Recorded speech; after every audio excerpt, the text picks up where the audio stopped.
Hello and welcome to the in-depth series section of Drishti IAS. I'm Aisha, and in today's episode we will be talking about the controversy which is as of now is everywhere on the newspapers and on social media. That is a probationary IAS officer's controversy which is with regard to the service of IAS.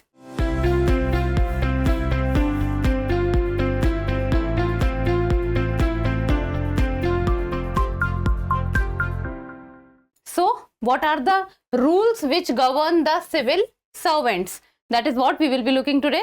So, first of all, about the points of discussion, first we will be looking at the news, then rules on integrity of the services, that is the civil services, rules for probationers, false information, and in the end, prelims practice question. Topic is of relevance from General Studies paper 4, that is ethics and what are the rules governing the civil servants. Before we move forward, subscribe to our channel.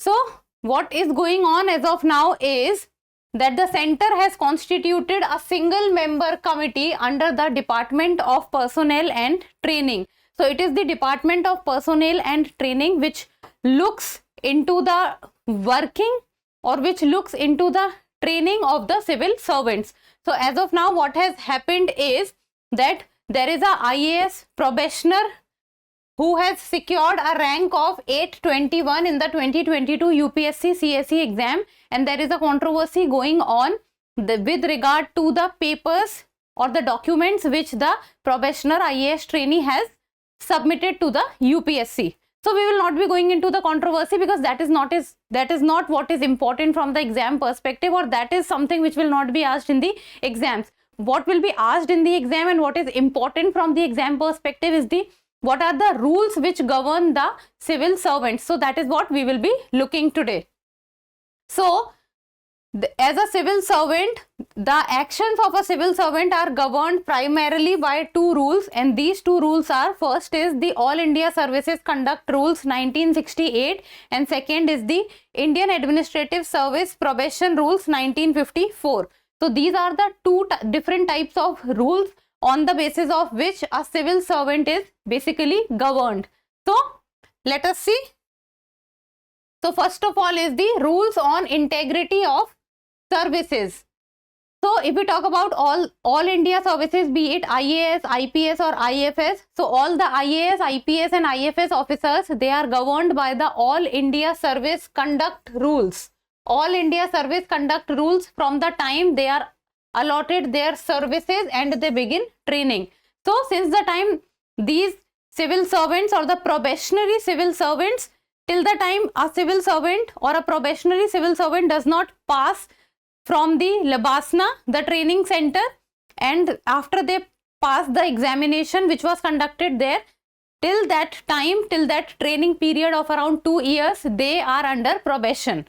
And after that they join the service. So till the time they are into the training center or they are in Labasna undergoing their training, they are known as trainees, or they are referred to as probationers.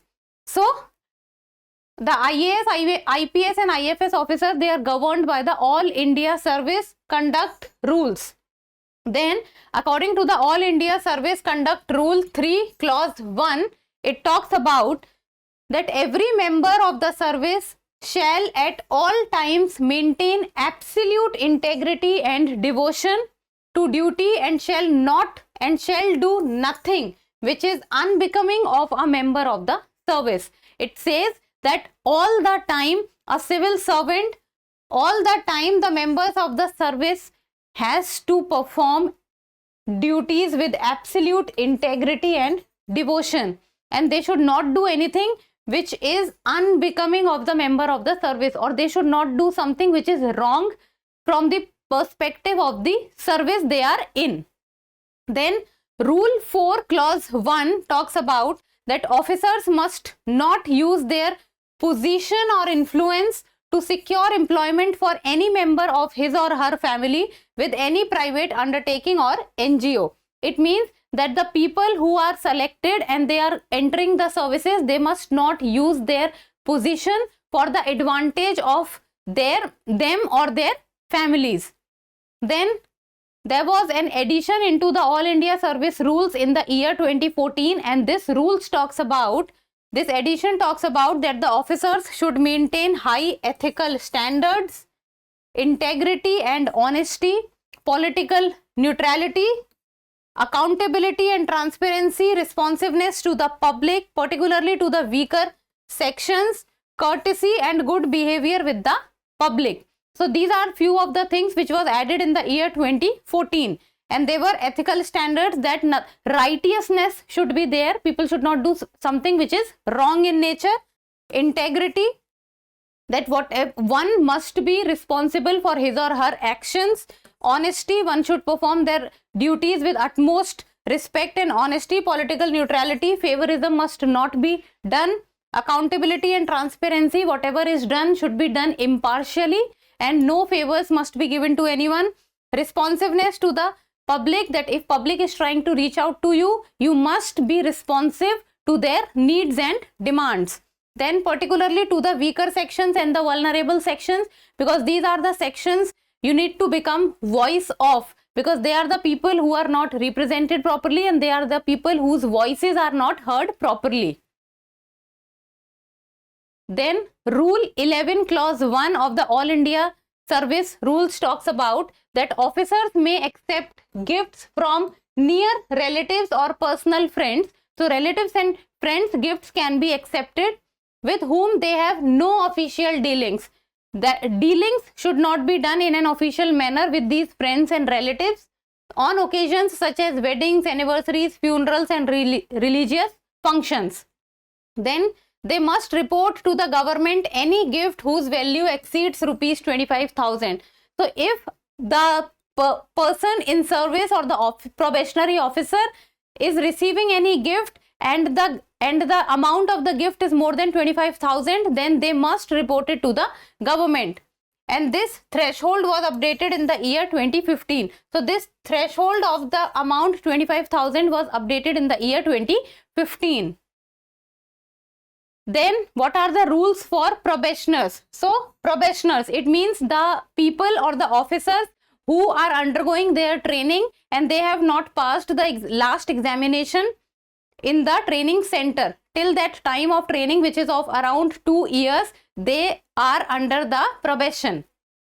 Then additional set of rules that govern the conduct of officers during their probation period. So when a person enters into the service and become an officer, then the rules are different, and while a person is under probation period, the rules are different.